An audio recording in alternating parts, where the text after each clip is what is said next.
Jasad R, bocah 9 tahun yang dibunuh pemerkosa ibunya ditemukan warga bersama tim SAR serta aparat TNI Polri di Sungai Desa Alwe Gading, Pirembayan, Aceh Timur pada Minggu sore.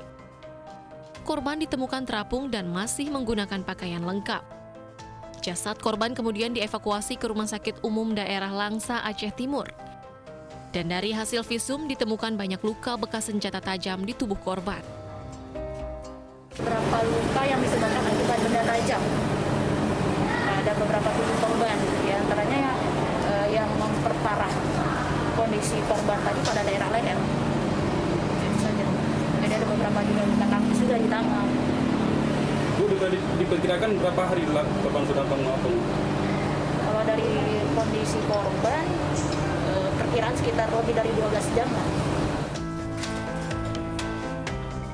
Jasad korban baru ditemukan setelah 28 jam pencarian. Awalnya pelaku tutup mulut tidak mau memberitahukan di mana dirinya membuang korban. Sebelumnya usai memperkosa ibu korban, pelaku membawa kabur jasad korban yang disimpan di karung. Jejaknya terlacak dari ceceran darah di lokasi hingga ke rumah pelaku. Demikian tadi informasi jasad korban pembunuhan yang baru ditemukan di Sungai Desa Alwe Gandeng setelah 28 jam pencarian. Kita ke informasi selanjutnya, jenazah bocah laki-laki yang dibunuh saat membela ibunya yang diperkosa telah dimakamkan pihak keluarga Minggu malam.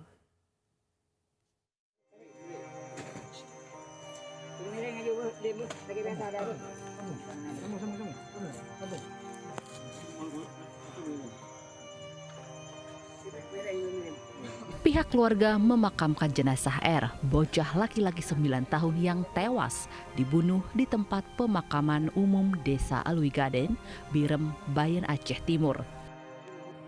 Di mata kerabat dan keluarga, R merupakan sosok yang pandai dan dikenal bijak di lingkungan tempat tinggalnya. Namun tidak disangka jika anak 9 tahun ini harus berpulang dengan cara yang tragis saat membela ibunya yang diperkosa seorang napi asimilasi. Pihak keluarga berharap agar pelaku bisa mendapat hukuman yang berat atas perbuatan keji dan sadisnya kepada korban dan ibunya. Kalau bisa tersangka itu ya dihukum seberat-beratnya karena sudah cukup meresahkan masyarakat di sini. Karena dia berpandang residivis dengan kasus yang sama. Kalau bisa ya jangan sampai kembali lagi ke rumah. Saya harap ya dari pemerintahan khususnya dari pihak hukum memberikan keadilan yang seadil-adilnya dan memberikan hukuman yang seberat-beratnya kepada terdakwa. Sementara itu, ibu korban kini masih dirawat di Rumah Sakit Umum Daerah Langsa, Aceh Timur. Selain terluka di wajah dan kepala, korban juga trauma mendalam akibat pemerkosaan yang dialaminya. Suami korban mengaku saat kejadian dirinya tengah mencari ikan dan udang di sungai hingga meninggalkan istri dan anaknya di rumah. Sedangkan korban yang juga depresi karena kehilangan anaknya dengan cara yang tragis mengaku tidak mengenal pelaku. Dokter terus memantau perkembangan kesehatan korban. Polres Langsa yang menangani kasus ini menunggu korban pulih untuk meminta keterangan terkait insiden memilukan yang dialami korban. Satu keluarga yang tewas akibat tersengat listrik jebakan tikus dimakamkan di tempat pemakaman umum Desa Tambah Rejo, Bojonegoro, Jawa Timur. Kepergian satu keluarga ini menyisakan duka mendalam, terutama bagi keluarga maupun para tetangga korban.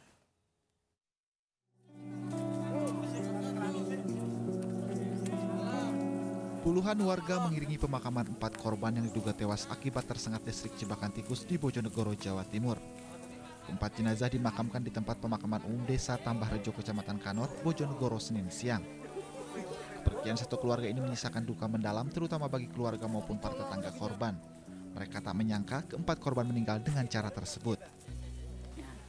Diketahui meninggal itu jam berapa, Pak? Ya, sekitar setengah 6. Setengah 6 pagi? Ya, pagi. Kondisinya ada berapa orang, Pak? 4 orang. 4 orang. 4 korban ini merupakan satu keluarga. Mereka adalah pasangan suami istri Pano dan Riswati serta 2 anaknya Jayadi dan Arifin. Mereka diduga tersengat listrik jebakan tikus saat mengairi sawahnya. Dari Bojonegoro, Jawa Timur, Dedi Mahdi, iNews melaporkan.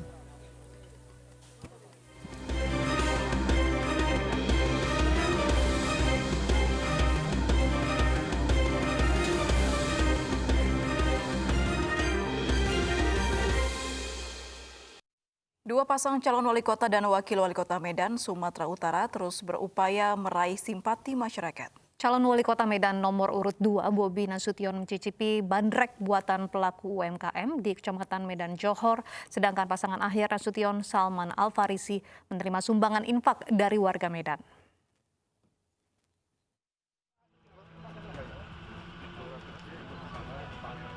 Inilah ekspresi calon wali kota Medan nomor urut 2 Bobi Nasution saat mencicipi secangkir bandrek buatan pengusaha UMKM di Kecamatan Medan Johor.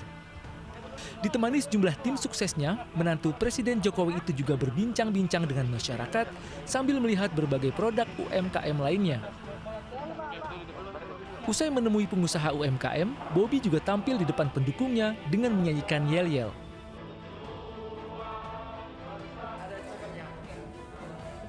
Sementara itu, tim sukses pasangan Pilkada Medan nomor urut 1 Ahyar Salman menerima dukungan berupa sumbangan dari warga Medan senilai Rp1.025.000. Bantuan yang diterima langsung oleh Ketua Tim Pemenangan Ahyar Salman, Ibrahim Tarigan tersebut, berisikan uang tunai dimulai pecahan Rp2.000 hingga Rp50.000. Uang tersebut merupakan infak dari warga yang peduli terhadap pasangan Ahyar Salman di Pilkada Medan 2020. Syukur, alhamdulillah kita ucapkan atas dukungan warga kepada kami yang mereka tahu kondisi kita saat ini. Memang kita mencalonkan Abanganda Ahyar Salman ataupun Aman ini dengan kondisi yang sederhana, memanfaatkan semua potensi para tim-tim pemenangan, tim-tim relawan yang merasa bertanggung jawab untuk membangun Kota Medan. Salah satunya tadi yang memberikan dukungan support kepada kami. Sebelumnya sesuai data LHKPN diketahui, Ahyar Nasution memiliki harta kekayaan Rp3,1 miliar, sedangkan Salman Rp2,2 miliar. Sementara Bobi Nasution rivalnya memiliki kekayaan Rp54,8 miliar, sedangkan wakilnya Aulia Rahman Rp4,5 miliar. Dari Medan, Said Ilham, iNews melaporkan. Dua pasangan calon di Pilwalkot Surabaya beradu strategi untuk meraih simpati warga. Paslon nomor urut 1 menemui tokoh agama Buddha, sementara paslon nomor urut 2 belusukan ke permukiman warga.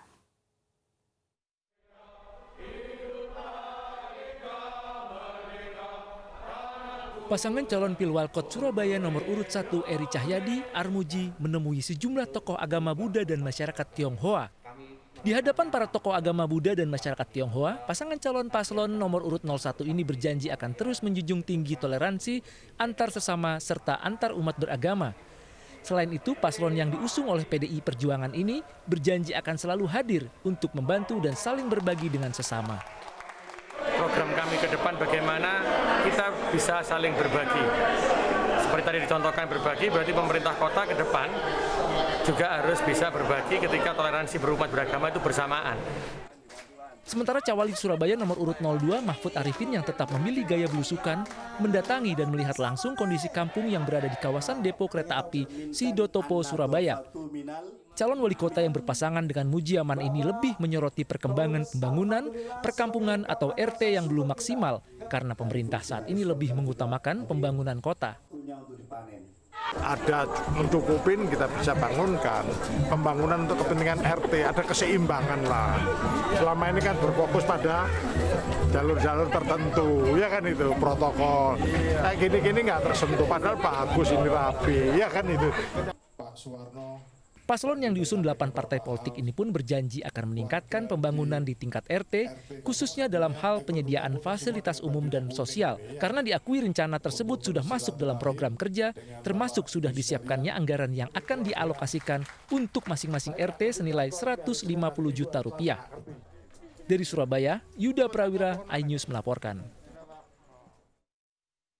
Komisi Pemilihan Umum mendiskualifikasi pencalonan pasangan Ilyas Panji Alam dengan Endang PU Ishak dalam Pilkada Ogan Ilir. Pasangan petahana dianggap melanggar peraturan pilkada.